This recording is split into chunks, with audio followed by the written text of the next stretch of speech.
Para po naman sa pag-aaral ng salita ng Panginoon, please open your Bible. Sa bagong tipan po tayo ngayon. At ito po ay nasa aklat po ng Mateo chapter 9, verse 35 hanggang 38 ang ating babasahin. Matthew chapter 9, verses 35 hanggang 38.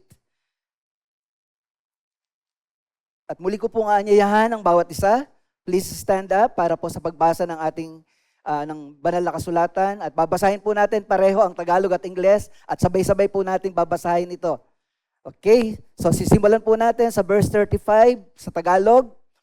Nilibot ni Jesus ang mga bayan at nayon at nagturo sa mga sinagoga. Ipinangaral niya ang mabuting balita tungkol sa paghahari ng Diyos at pinagaling ang mga may sakit, anuman ang kanilang karamdaman.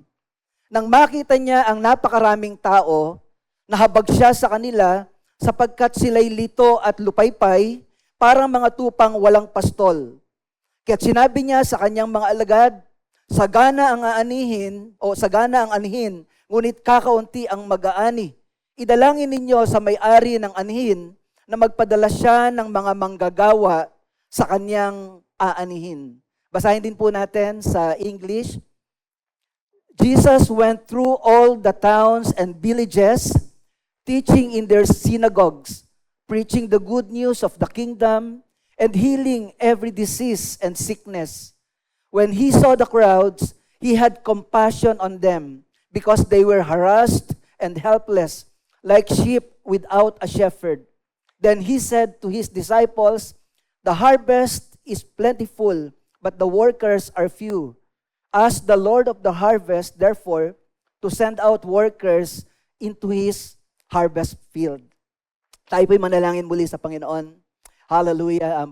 Ama naming Diyos na makapangyarihan, maraming salamat nga po muli sa amin pong sama-samang pagsamba sa oras po na ito.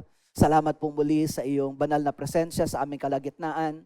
Salamat din po, O Diyos, sa iyong mga anak na muli mo pong idinako ang mga pangyapak sa lugar na ito upang sa lugar na ito, O Diyos, ay dakilain ka at sambahin ka sa espiritu at katotohanan. At sa oras na ito, O Diyos, na kami po ay mag-aaral ng iyong salita, ang aking pong panalangin, O Diyos, ay hayaan mo na sa pamamagitan po ng iyong mensahe, sa pamamagitan po ng iyong banal at buhay na salita, ay mahayag ang aming Panginoong Jesus sa bawat scriptures, O God, na aming pong pinag-aaralan. Sapagkat alam namin, Panginoon, na ikaw ang pinapahayag ng bawat kasulatan. At the more na nakikilala ka namin ng lubos, the more din, O God, na natututunan namin na isubmit ang aming mga buhay sa iyo. Kaya minsan pa, kumilos ka po ng makapangyarihan, anumang daya, anumang hadlang ng kaaway, anumang mga distractions, ay sa oras po na ito, sa pangalan ng aming Panginoong Hesus, aming lahat itong sinasansala. At hayaan mo, O Diyos, na ang iyong matamis na presensya, O Diyos, ang kalayaan na mag-aral, ang kalayaan na makinig ng iyong salita, ang ma-enjoy ng iyong mga anak as we stay, Lord God, sa lugar na ito na iyon na pong pinagpala. Salamat po ng maraming, Ama. In Jesus' mighty name, ito po ang aming nagkakaisang panalangin. Amen. Makaupo na po kayo, purihin po ang ating Panginoon. Tupang ligaw. Ayan, yan po ang ating kalagayan, yan po ang ating pag-aaralan ngayong umaga. Makikita po natin dito sa bahagi ng banal na kasulatan na pinag-aaralan po natin. Nakita ng Panginoon ang maraming mga alagad, maraming mga sumusunod sa kanyang mga tao. At sabi nga sa kanyang pagmiministeryo ay inaabot niya ang bawat pangangailangan ng mga tao. And of course, dito po sa verse 36, nakita natin na ang Panginoon, anuman ang pangangailangan mula doon sa physical, kung ito man ay karamdaman, ay inaabot ng Panginoon. Nililibot niya ang lahat ng mga lugar, nayon, bayan, at sa lahat ng mga lugar na pinupuntahan ng Panginoon ay inaabot niya lahat ng pangangailangan ng mga tao na nakakasalamuhan niya. So, he went about, sabi nga sa Matthew chapter 4, he went about doing good, preaching the good news. At kasama sa pangangaral ng Panginoon ay yung pagpapagaling. Kasama sa pangangaral ng Panginoon ay yung kaharian ng Diyos. At dito sa chapter 9, nakita din po natin na sabi again, pinapakita sa atin ng Panginoon na saan man naroroon ang mga tao ay naroroon ang Panginoon at tinaabot ang pangangailangan ng mga tao. Punta siya sa mga bayan, sa mga nayon. Ewan ko po kung familiar po kayo sa division po sa ating mga pamayanan. Kasi sabi dito, nagpunta ang ating Panginoon sa mga bayan at nayon. Sa Ingles ay cities and villages. Ewan ko kung familiar pa po kayo sa medyo, may mga division po kasi ang ating pamayanan. Halimbawa po sa Sariaya, ang mga barangay po ay binubuo pa po doon ng mga sityo, mga purok. Ewan ko, meron pa po ba dito mga sityo? May mga purok pa po ba dito? Parang hindi na masyadong naririnig. Kasi nga po, densely populated na po dito at iba na po ang katawagan. Pero ang kalagayan po, pag sinabi po na barangay, ito po normally ay binubuo ng mga sityo at mga purok o nayon. At ang bayan naman ay binubuo ng mga barangay. So, dito po, sabi, ang Panginoon ay naglilibot, nagpunta sa mga bayan, sa mga nayon. So, ang bayan po ay mas malaki kaysa nayon. Kasi ang nayon ay bahagi ng bayan. Ngayon, kung ang nayon ay mas malaki kaysa sa bayan, ano naman po ang mas malaki kaysa sa bayan or municipality? Di ba? Ang barangay ay mas maliit kaysa sa bayan o municipality. So, ano naman ang mas malaki sa municipality? City na po, no? So, yan po ang magkakasunod. Barangay, mas malaki ang municipality sa barangay. Tapos, sa municipality, ang mas malaki naman ay city. Tama po, no? Ano po ang mas malaki sa city? Province po, no? Yun. Akala ko po, utso. Kasi sa East City, Otso. Sige po, gising na po ba? pero dito po makikita natin na ang Panginoon naglilibot po siya sa iba't ibang mga bayan, sa iba't ibang mga nayon na ang sabi po, nagpapagaling, inaabot ang lahat ng pangangailangan. Sa verse 36, nang makita niya ang napakaraming tao, nahabag siya sa kanila sapagkat sila'y lito at lupaypay, parang mga tupang walang pastol. Tupang ligaw. Familiar tayo doon sa song na tupang ligaw. Kaya dito po, ang nakita ng Panginoon, doon sa mga taong sumusunod siya sa Kanya, sa napakakapal na mga tao na sumusunod sa Kanya, ay ang nakikita niya ay mga tupa na walang pastol. Sila'y lito at lupaypay. At dito po makikita natin yung kahabagan na pinakita dito ng Panginoon. Sapagkat habang tinitingnan ng Panginoon ang mga tao, ang nakikita niya hindi lamang yung physical na pangangailangan. Ang talagang tunay na pangangailangan ng tao ay nakikita ng Panginoon. At minsan hindi alam ng tao kung anong tunay niyang pangangailangan. Minsan po tayong mga tao, ang alam lang natin pangangailangan natin is material and physical needs. Pero sa Panginoon, ang tunay nating pangangailangan ay spiritual need. Kaya dito, nung makita niya yung mga tao, napakarami po nila, sabi nahabag siya, sapagkat sila'y lito at lupaypay, parang mga tupang walang pastol. The astray sheep. Sabi po dito, they were weary and scattered, like sheep having no shepherd. At dito po, ipinapakita ng Panginoon ang tunay na kalagayan ng tao. Na nung tinitingnan ng Panginoon ang mga tao, itinulad niya ang mga tao sa tupa na walang pastol. Na ito ang kalagayan ng tao kapag siya ay hiwalay sa Diyos. Ang tao na walang pastol ay tao na ligaw, tao na mapapahamak sapagkat walang gumagabay sa kanya. Kung titingnan po natin, itinulad ng Panginoon ang mga tao sa tupa. Ano po ba ang description ng tupa? Bakit po tayo dito itinulad ng Panginoon? Samantalang marami po ang tingin, pag sinabing tupa, tinuturing po ang tupa na the dumbest and stupid animal, ayon sa paniniwala ng iba. Sapagkat ang sheep o tupa, sila po ay madaling maligaw o mawala kapag nawawalay po sila sa kawan o flock. Ligawin po ang mga tupa. Kaya yun nga po yung ating title, Tupang Ligaw, or the stray sheep. Ang abot lang po ng kanilang mata, yung kanilang paningin, yung kanilang peripheral, ang abot lang ng kanilang mata ay almost a little over a meter. Kaya pag hindi po sila malayong tumingin, kaya kahit na po yung nasa harapan nila ay bangin na, dahil malapit lang yung kanilang tingin, nahuhulog na po sila doon. At yun ang tendency, kapag ang isang tupa ay nawala sa kawan, mas madali na po siyang mapahamak. At ganun din po ang kalagayan ng mga tao na walang pastol, na nakita ng Panginoon. Sabi niya, nakita niya yung mga tao, sila'y lito, sila'y lupaypay, parang mga tupang walang pastol.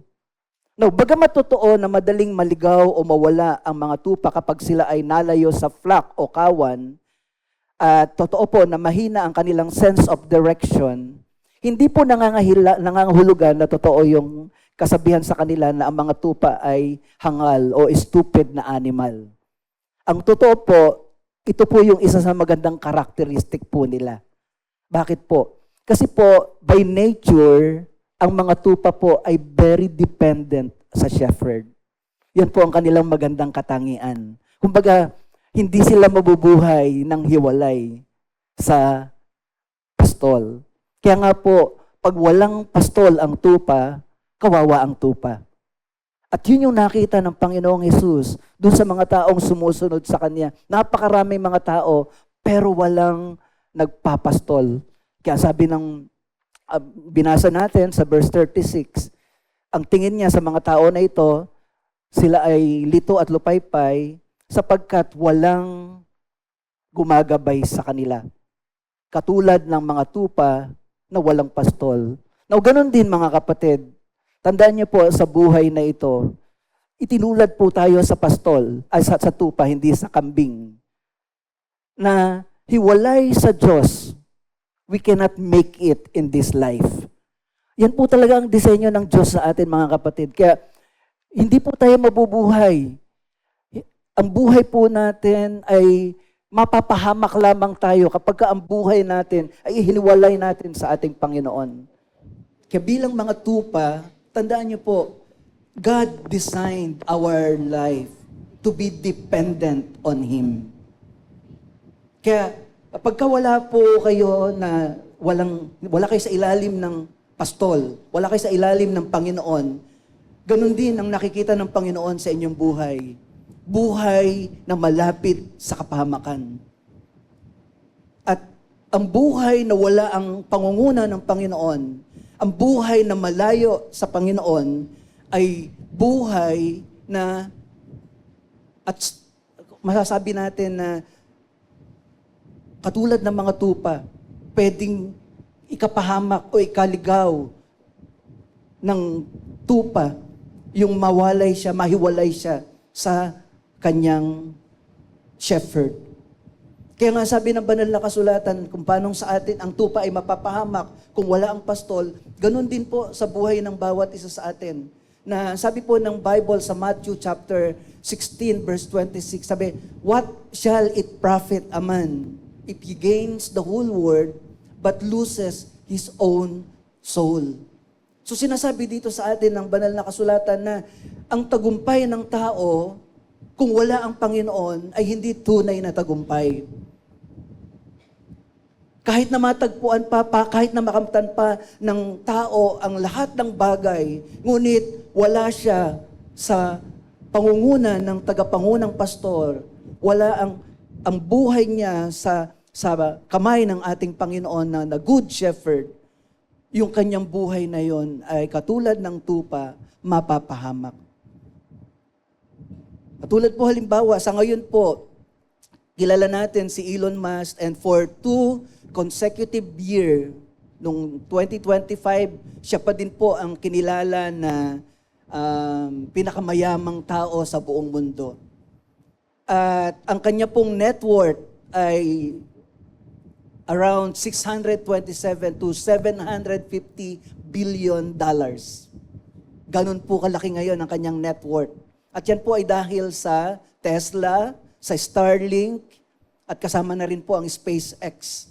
At itong mga ilang panahon, naririnig po natin yung kanyang pangalan.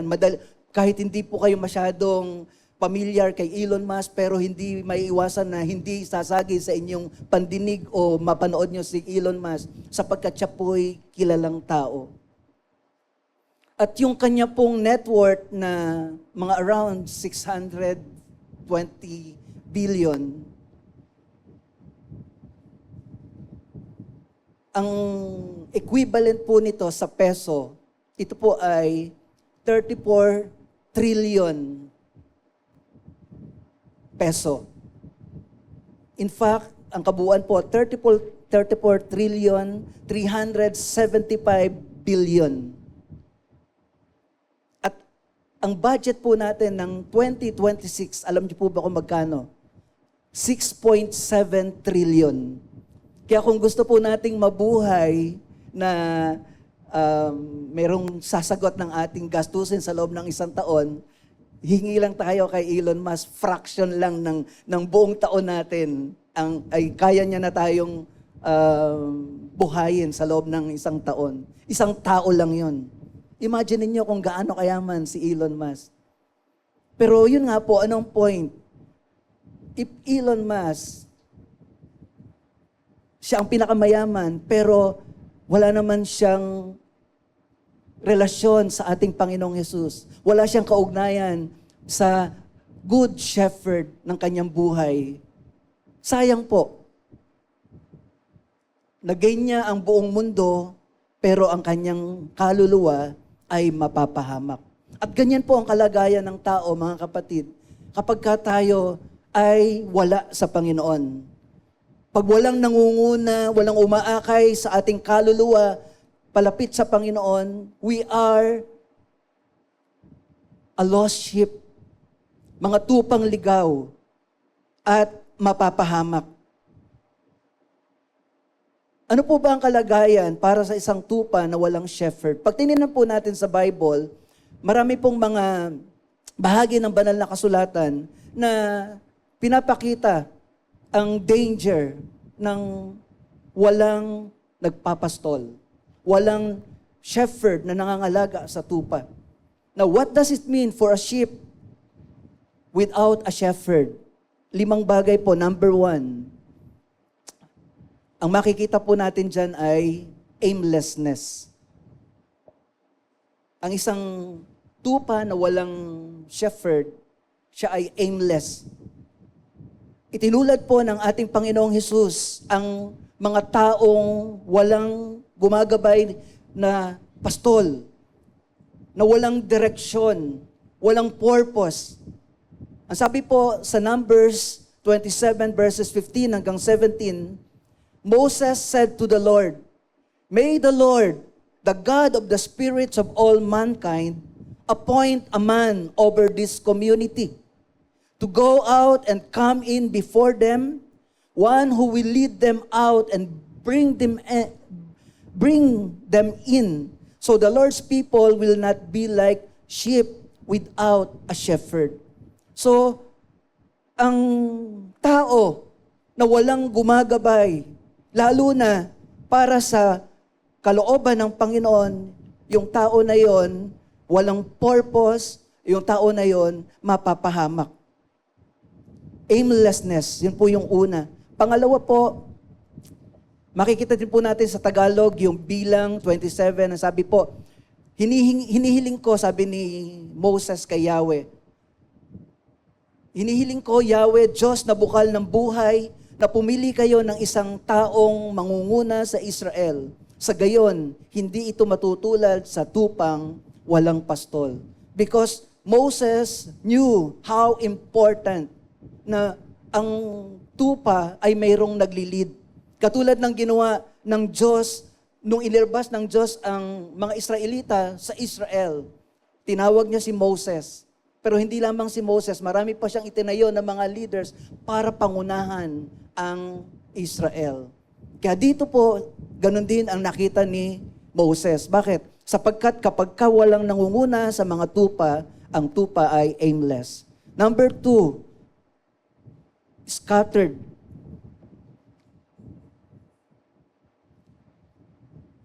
Madaling mangalat, magkahiwa-hiwalay, kapag ka walang tupa, ay walang pastol ang tupa. Ang sabi ng unang hari, chapter 22, verse 17, kaya't nangusap noon si Mikaya, nakita kong nagkawatak-watak ang hukbo ng Israel. Nagkalat sa kabundukan, parang tupang walang pastol. So, again, pinapakita dito yung bunga, yung epekto kapag ka walang pastol ang tupa. Madaling mangalat. Pangatlo po, weak and sickly. Sheep without a shepherd is weak and sickly. Ezekiel chapter 34 verses 4 hanggang 6, bakit hindi ninyo pinalalakas ang mahihina, ni ginagamot ang mga may sakit, ni hinihilot ang mga pilay? Bakit hindi ninyo hinahanap ang nawawala, ni ibinabalik ang nalalayo? Sa halip ay ginagamitan ninyo sila ng kamay na bakal. Pansinin niyo po, verse 5, sila'y nangangalat at nilalapa ng mababangis na hayop pagkat walang pastol. Ang mga tupa ko'y nagkalat sa mga bundok, burol at sa lahat ng panig ng daigdig, ngunit walang ibig humanap sa kanila. So a sheep without a shepherd is weak and sickly, patungo sa kapahamakan. Number 4, a sheep without a shepherd experience many unresolved troubles. Ang sabi po ng Zacarias chapter 10 verse 2, ang mga Diyos-Diyosan ay walang kabuluhan. Ang pangitain ng mga manghuhula ay pawang kasinungalingan. Ang mga panaginip nila ay walang katotohanan. Walang kabuluhan ang kanilang sinasabi. Kaya naman parang tupang naliligaw ang mga tao, sakbibi ng dus at hapis, pagkat walang taga-akay. So dito naman po, sa halip na sa Diyos magtiwala ang mga tao, nagtitiwala po sila sa mga Diyos-Diyosa, nagtitiwala po sila sa mga diviners, sa mga manghuhula. At ano po ang epekto? Dahil nga po, hindi katotohanan ang kanilang hinahawakan, ang mga tupa po ay napapahamak. Kaya sabi po ng verse na binabasa po natin, yung huling bahagi, sabi parang tupang naligaw na ang tao, sakbibi ng dusat hapis, sapagkat walang taga-akay. So mahirap po mga kapatid, na wala pong taga-akay ang mga tupa. At katulad din natin bilang mga mananampalataya, kung wala pong taga-akay sa atin para sa Panginoon, kapahamakan din na naghihintay sa bawat isa sa atin. And number 5,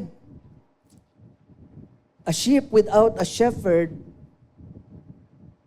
ang mga kabataan po will experience destruction. At yan po'y makikita natin sa Zechariah chapter 13 verse 7. Ang sabi po dito, awake, O sword, against my shepherd, against the man who is close to me, declares the Lord. Strike the shepherd and the sheep will be scattered, and I will turn my hand against the little ones. So yung little ones, referring doon sa mga kabataan. At kung titingnan po natin sa ating panahon ngayon, kung sino ang inaatake ng kaaway, yung ating young generation, makikita po natin na maraming mga buhay ng mga kabataan ngayon ay sinisira ng kaaway. Dahil sa bisyo, dahil sa addiction sa drugs, sa gadgets, sa computer games, sa passion. Marami mga kabataan ngayon dahil walang gabay ng salita ng Panginoon, dahil malayo ang buhay sa spiritual na buhay, wala pong discipline. Ano po ang nangyayari sa mga kabataan? Ang gusto po nila ay mamuhay independently, hiwalay sa tinig ng Panginoon. At dahil dito, ano pong kalagayan ng mga kabataan ngayon? Marami pong buhay ng kabataan ay sira, wasak. Makikita po natin ngayon ang teenage pregnancy. Dati po, at least sa teenager. Pero ngayon po, may nagbubuntis na din po ng 9, 10 years old. Bakit po? Kasi nga po, yung sistema ng ating mundo ay available sa kanila at dahil sa curiosity ng mga kabataang ito, dahil walang gabay, hindi nila alam ang salita ng Diyos, anong nangyayari? Marami po sa mga kabataan ay wasak ang kanilang buhay. Why? Kasi nga po, walang pastol na naggagabay sa kanila. Kaya dito po sa bahagi ng banal na kasulatan na binabasa natin, nung tiningnan ng Panginoon ang mga taong sumusunod sa Kanya, ang nakita niya ay mga tao na lito at lupaypay, mga tao na mapapahamak, malibang mayroong manguna sa kanila. Kaya ano po ang naging panalangin ng ating Panginoong Hesus? Meron po siyang panalangin, meron po siyang prayer request. Kasi nga nakita niya na ang mga tao ay mapapahamak.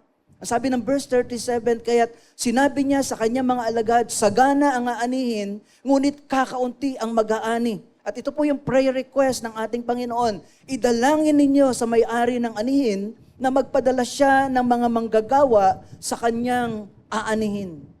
So dito po, sa prayer request ng Panginoon sa mga alagad, ang prayer niya is to pray for the Lord of the harvest, that the Lord of the harvest will send laborers.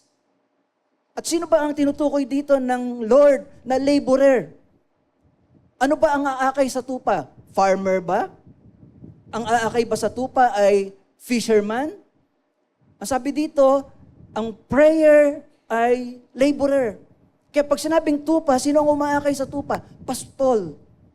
Kaya ano yung prayer ng Panginoon? Magpadala ng manggagawa. So ang tupang lupaypay at tupang mga nanghihina, mga tupang lito, tupang walang pag-asa, ang kailangan ng mga tupa ay pastol. Ang kailangan ng mga tupa ay shepherd. At bakit nag-pray ang Panginoon ng mga shepherd? Sapagkat meron siyang mga shepherd na ipapadala sa mga lito at lupaypay. At sino po itong mga shepherds na ito? Sino po itong mga manggagawang ito? Walang iba kundi tayo bilang mga mananampalataya. Kaya lang, kung titingnan po natin yung word na laborer dito, pwede po natin siya na ilagay, dahil siya nga po ay referring to shepherd, ang bagamat generic or general, pero specifically, ang tinutukoy dito ng Panginoon is someone na magga-guide sa mga tupa upang ang mga tupa ay hindi mapahamak. So, ang prayer ng Panginoon, sabi niya, ay magpadala ang Panginoon ng pag-aani, magpadala ng mga manggagawa. At sino itong mga manggagawang ito? Shepherd, mga ministro, and specifically, mga pastor.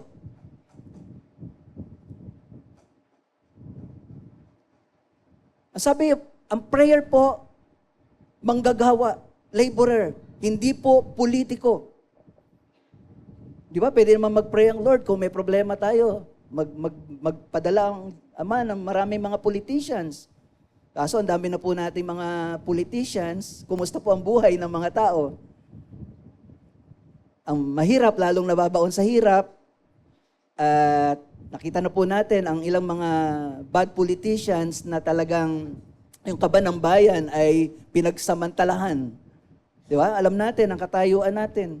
Kaya sabi ng Lord, ang kailangan manggagawa, aakay sa mga tupa. Hindi rin po doktor ang hiningi ng Panginoon na maging tugon sa pangangailangan ng mga tao. Bagamat marami po mga tao na may mga sakit at talagang kulang pa rin po ang mga doktor sa dami ng mga may karamdaman, ng mga ospital po ay nakikita natin na minsan nagkukulang po ang kanilang mga higaan dahil marami mga tao ay may karamdaman. Kaya masasabi natin, Lord, bakit hindi doktor ang daming pangangailangan ng mundo, ng mga may karamdaman? Pero ano sabi ng Lord? Ang ipapadala ay mga manggagawa. Hindi rin engineer. Siguro kung mga engineer, ang dami na nating problema sa flood control. Kaya at hindi rin naman police, dahil hindi lang naman peace and order ang talagang problema ng tao. Lalong hindi rin lawyer. Kundi ang sabi ng Panginoon, pray to the Lord of the harvest na magpadala ng mga manggagawa. Bakit manggagawa? Bakit mga minister? Bakit mga pastors? Sapagkat ang mga spiritual laborer, ang mga pastors, ang mga spiritual laborers, ang spiritual guide ng mga tupa. Tulad ng sabi ko sa inyo, ang kailangan ng tupa ay hindi fisherman, kundi shepherd. Hindi rin farmer, kundi shepherd. Kaya ano sabi ng Jeremiah chapter 3 verse 15? Ano ang pangako ng Panginoon na ibibigay niya sa mga tupa? Sabi niya, bibigyan ko kayo ng mga pinunong tatalima sa akin at pamamahalaan nila kayo ng buong katalinuhan at pagkaunawa. Sa English po, sabi po ng King James, and I will give you pastors.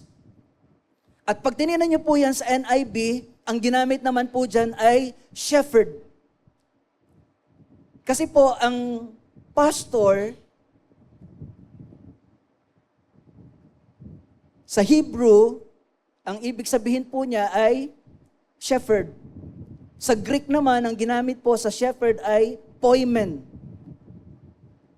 Kaya sabi dito, I will give you pastors according to mine heart, which shall feed you with knowledge and understanding.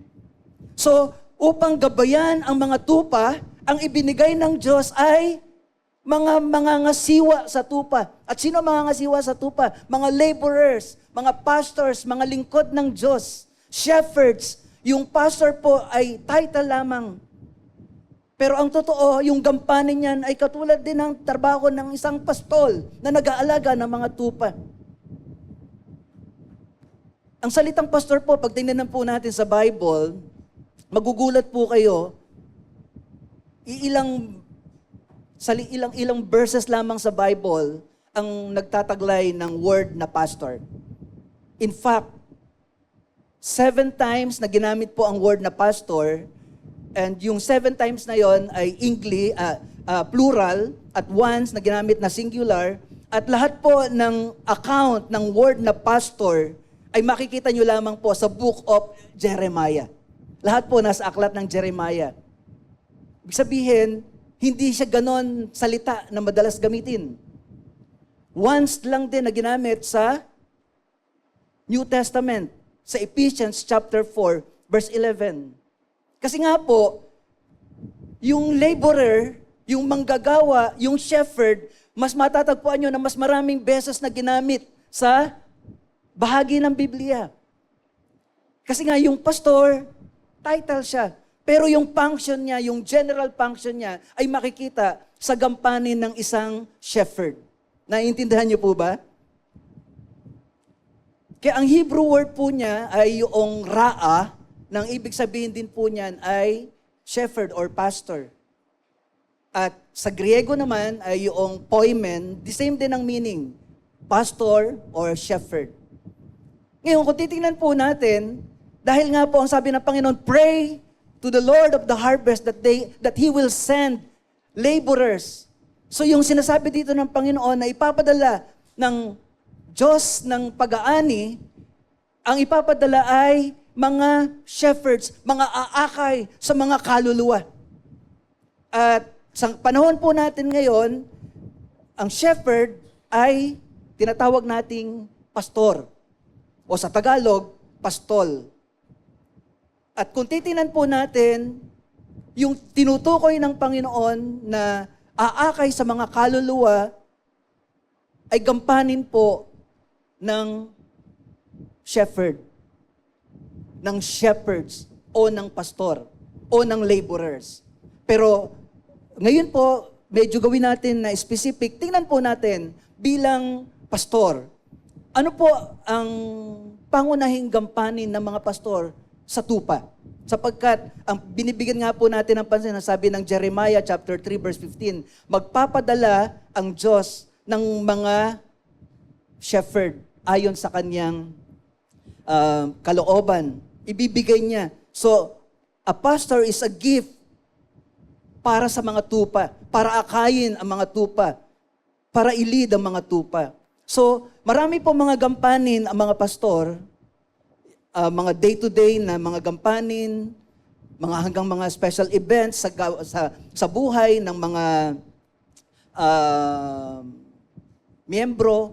Marami po. In fact, meron po akong isang natatandaang kwento na I think kay Pastor Papa ko rin yata ito narinig, na sabi niya meron naghahanap na may isang tao na nandun sa chapel at naglilinis, nakasando, dahil nga maraming ginagawa, so madungis. Maya-maya may tumawag na isang tao naghahanap at hinahanap si pastor. Nasaan po si pastor?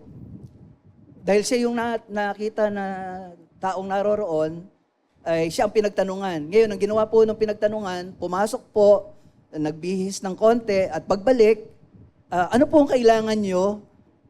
Yung pala, siya rin yung pastor, siya rin yung janitor, siya rin yung lahat na. Well, sa totoo lang po, totoo po, pagka ikaw ay isang pastor, kapag ka ikaw ay isang shepherd, lahat po ng mga gampanin, sabi nga, may kinalaman sa gawain po ng mga miyembro mula sa panganganak, sa pagbisita sa may sakit, lahat ng mga events na dapat naroroon ang pastol ay kabahagi talaga yon sa ministeryo ng pastol. Pero from the word pastor, tingnan natin ang ilang mga basic na gampanin ng isang shepherd o pastor sa gawain ng Panginoon.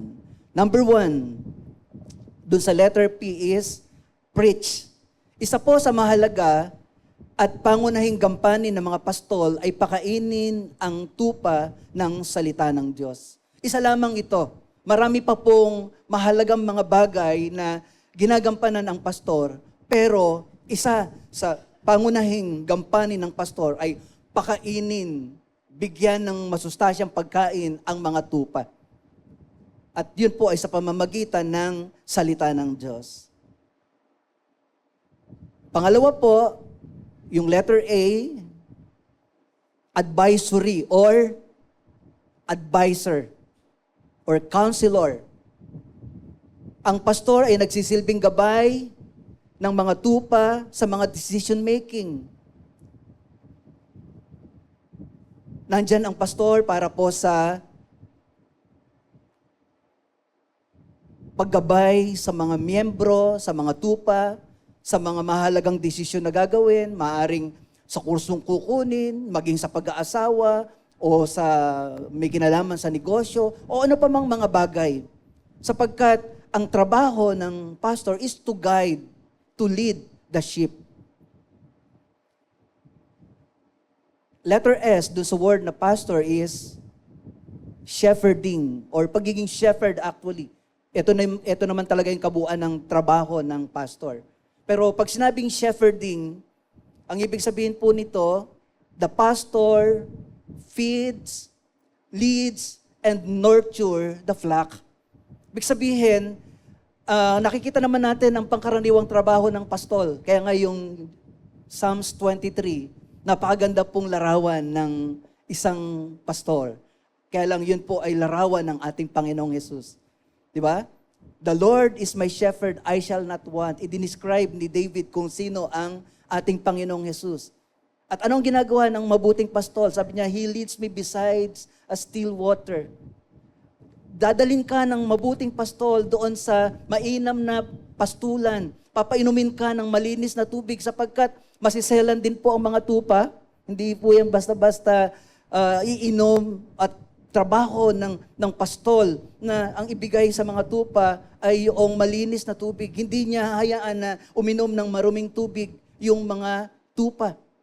So, trabaho po yan ng pastol. Now, ganun din po sa bilang pastor, bilang inyong shepherd, under shepherd, at yung ating mga leaders na shepherds din po.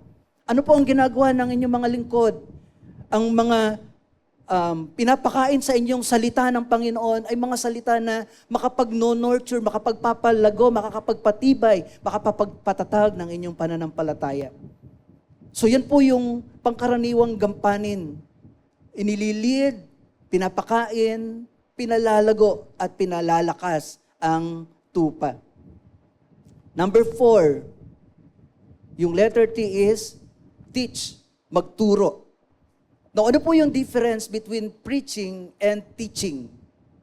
Well, sa atin pong panahon ngayon, ang preaching, of course, ay nakafocus po yan sa proclaiming, pagpapahayag ng salita ng Panginoon na mayroong layunin na desisyong mangyari.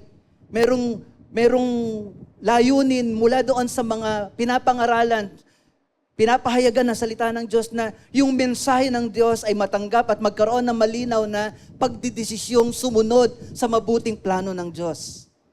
At ito po ay one way. Ibig sabihin, sa preaching, hindi ka pwede magtanong. Hindi katulad po ng teaching. Ang teaching naman po, it is focused on explaining, instructing, and building understanding through systematic and detailed and interactive dialogue-based method.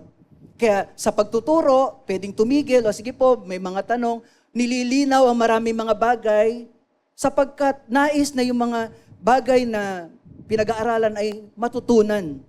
Pero basically po, sa madaling salita, ang pagtuturo po ay nakatuon sa paglilipat ng kaalaman, ng impormasyon sa isipan, habang ang pangangaral naman ay nakatuon sa paghimok at pagbibigay inspirasyon sa puso para sa nakikinig tungo sa hakbang ng pagbabago sa buhay. Kaya mapapansin niyo po na ang mga preaching ay laging meron pong mga hakbang, mga paraan, ano ang gagawin. Ngayong narinig mo ang salitang ito, ano ang plano mo? Ano ang gagawin mo sa salita ng Diyos na ipinahayag? So ganun po lagi, merong hamon upang ang narinig na salita ng Diyos ay wag lamang mapakinggan, kundi ito ay maisabuhay. At isa yan sa trabaho po ng mga pastors, mga shepherds. And yung letter O dun sa word na pastor is pagiging overseer.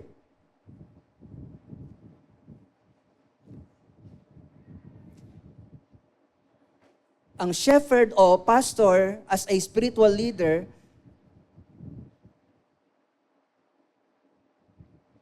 as your pastor, kami na mga shepherds, na mga nangangalaga sa inyo, we are responsible for caring, for protecting, and managing the local church congregation.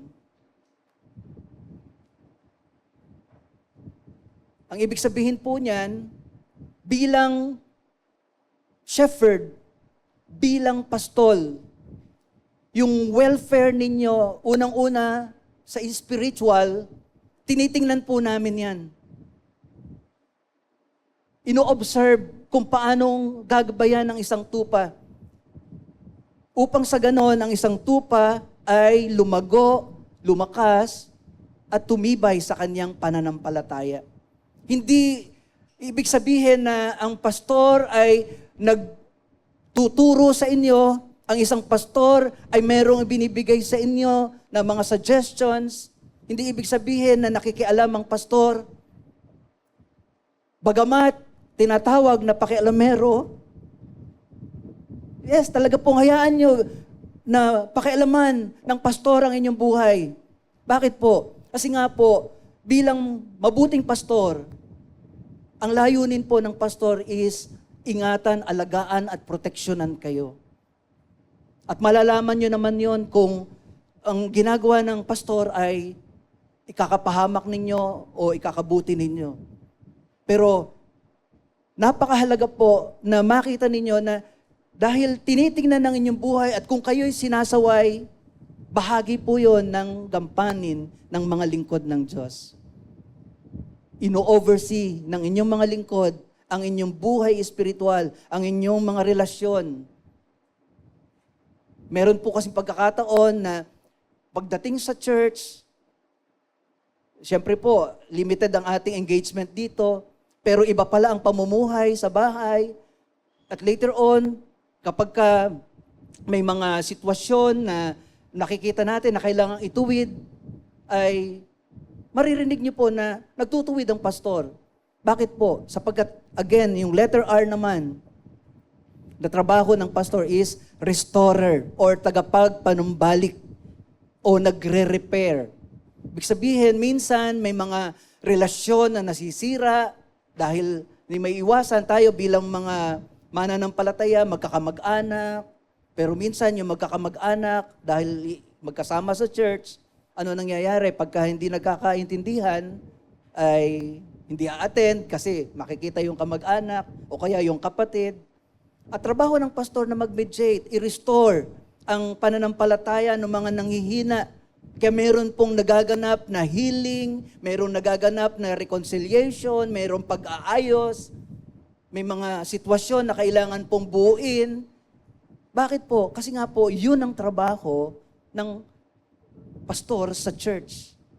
Pag-isahin ang flock ng Panginoon. At dito po sa aspeto na to, bilang restorer, isa po sa mahalagang character traits ng isang pastor ay yung pagiging patient. Napakahalaga po na taglayin ng isang pastor, ng isang taga-akay ng tupa, ng mga shepherds na nag-aakay sa mga tupa, ay maging patient. Di ba, minsan naririnig natin yung word na pasaway, naririnig natin yung sakit ng ulo ng iba, di ba? Imagine niyo po sa inyong pamilya, ilan ang anak ninyo? Isa, dalawa. Yung dalawa pa lang ay minsan ang hirap ng i-manage, di ba? Tapos kung mag-aakay kayo ng mga tupa na iba-iba ang mga ugali, minsan nakala mo tupa, yung pala tupakin, di ba? At akala mo tupa, yun pala nag-uugaling kambing, ang inaalagaan mo tupa, pero kilos kambing, kaya nagtataka ka, ano, tupa ba talaga itong pinapaalagaan sa akin ng Panginoon? Bakit ugaling kambing?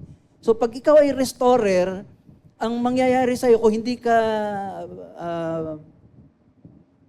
puno ng pasensya, ay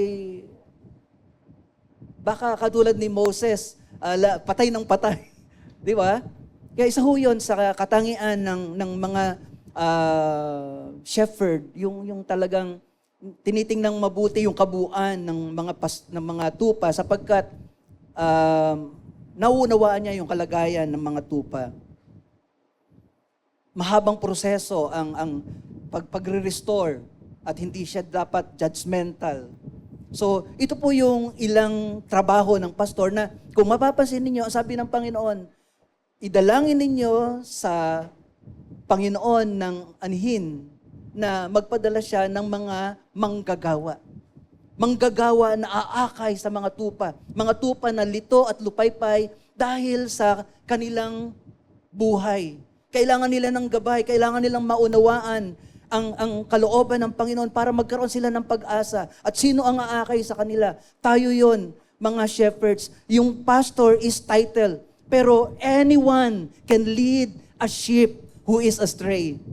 At tayo po yun. Kaya sabi ng Panginoon, manalangin kayo, dumalangin kayo na magpadala ang Panginoon ng anihin ng mga manggagawa. Amen po ba? At hindi lamang po ang pag-aakay ng kaluluwa ay gampanin ng isang pastor o dalawang pastor o ng mga leaders. Every one of us ay dapat po mag-akay ng mga kaluluwang naliligaw. Sapagkat marami na nga po ang mga, kaya nung tinignan ng Panginoon, sabi niya, the harvest is plenteous, but the laborers are few. At tayo po yung laborers na yon, mga kapatid. And as I close, bilang mga nilikha ng Diyos, itinulad po tayo sa tupa. Ang mga tao, tayo bilang mga tao, itinulad po tayo sa tupa. Ngunit ang tupa na hiwalay sa Diyos ay mapapahamak.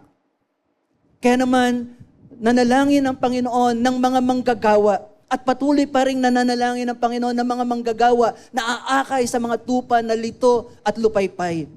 Mga tupa na kailangan ng gabay upang sila'y mailapit sa Panginoon at maunawaan nila that the safest place is to be beside the shepherd. Kapag ang isang tupa ay malayo sa pastol, yung tupa na yon ay mapapahamak. At nais ng Panginoon na gamitin ka para mag-akay ng mga tupa na lito at lupaypay at ilapit mo ang mga tupang ito sa Panginoon upang ang tupang ito ay magkaroon ng kapanatagan, magkaroon ng kapayapaan, magkaroon ng pag-asa. Hindi lamang pastor ang gagawa nito.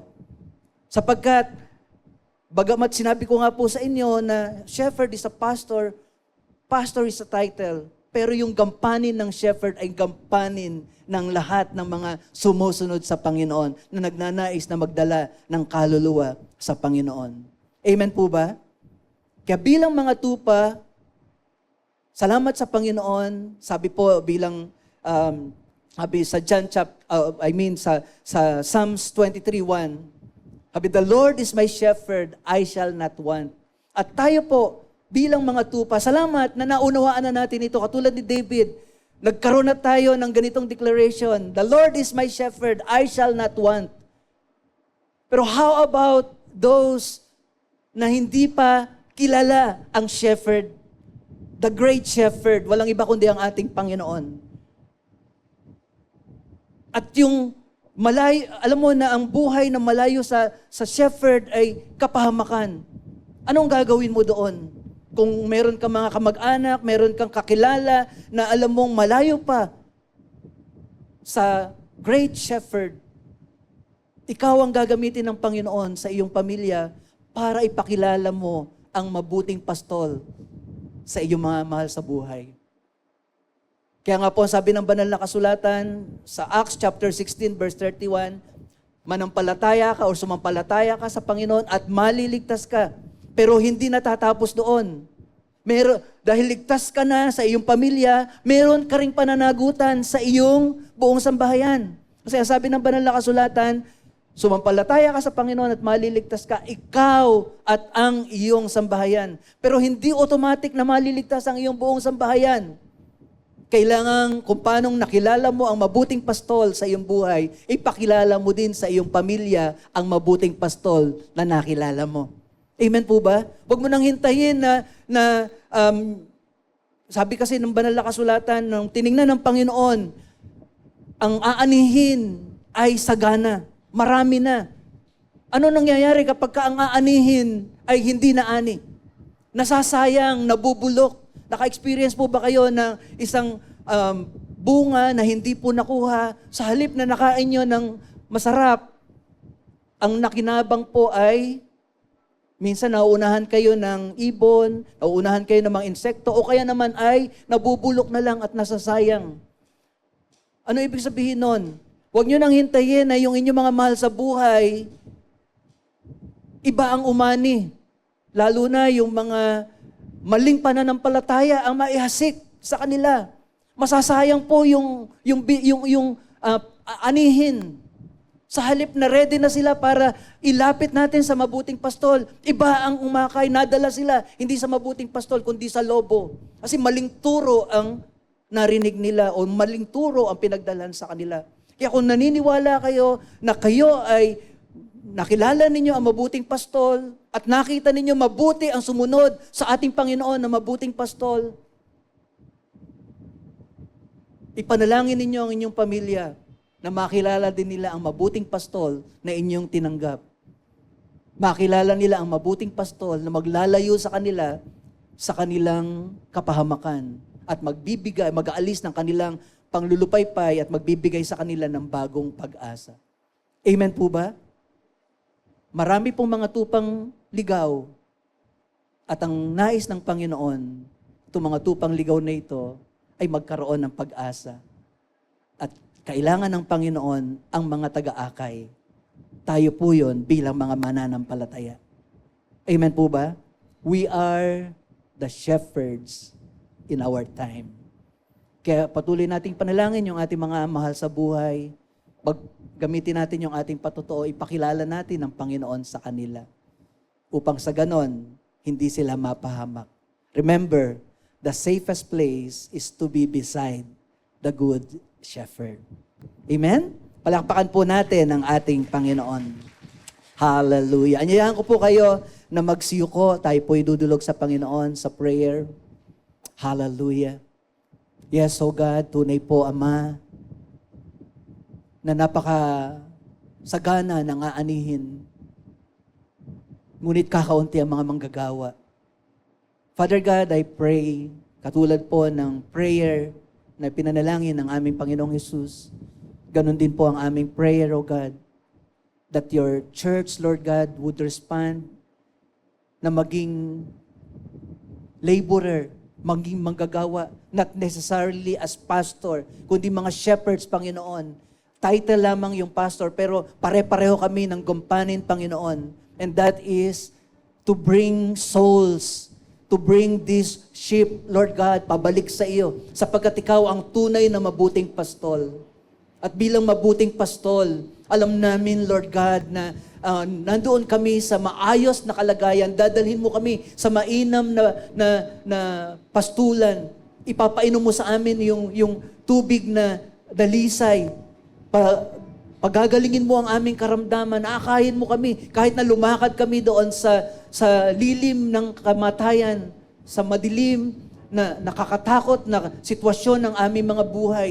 Ang pangako mo sa amin, Panginoon, gagabayan mo kami. Ang iyong tungkod, ang iyong pamalo, ang magiging gabay at patnubay ng bawat isa sa amin. You will even prepare sa harapan ng aming kaaway. Hindi mababago, Panginoon, yung buhay namin. Magpapatuloy na mararanasan namin yung buhay na pinangako mo na kahit may mga nakaambang panganib sa aming mga buhay, andun yung table, andun yung mga preparation for our needs, O God. May enjoy pa rin namin. At ang mga kaaway, walang magagawa, Panginoon, para sa mga pagpapalang inihanda mo para lamang sa iyong mga tupa na sumusunod sa iyong kalooban. Kaya Father God, we pray, Lord God, bigyan mo din kami ng ganong kahabagan, katulad ng kahabagan ng aming Panginoong Yesus. Na nung makita niya ang mga tao na lito at lupaypay, ang nakita niyang pangangailangan ay pangangailangan ng mga manggagawa. Lord, alam namin, malapit ka nang dumating. Naririto po ang iyong iglesia, Panginoon. Gamitin mo ang bawat isa sa amin, unang-una sa aming mga sarili-sariling mga pamilya. Pinangako mo, Panginoon, ang sumampalataya sa iyo ay maliligtas. At kasama, Panginoon, na maliligtas ang aming mga pamilya. At gamitin mo, Panginoon, ang iyong mga anak para po sa kani-kanilang mga mahal sa buhay. Sila mismo ang gamitin mo, Panginoon, na pastol ng kanilang tahanan. Sila mismo ang gamitin mo na pastol ng kanilang mga kaibigan. Pastol ng kanilang mga kaklase, Panginoon. Pastol ng kanilang mga kaopisina. Sapagkat alam namin, kami tinawag mo upang mag-akay ng mga kaluluwang lito at lupaypay pabalik sa iyong presensya.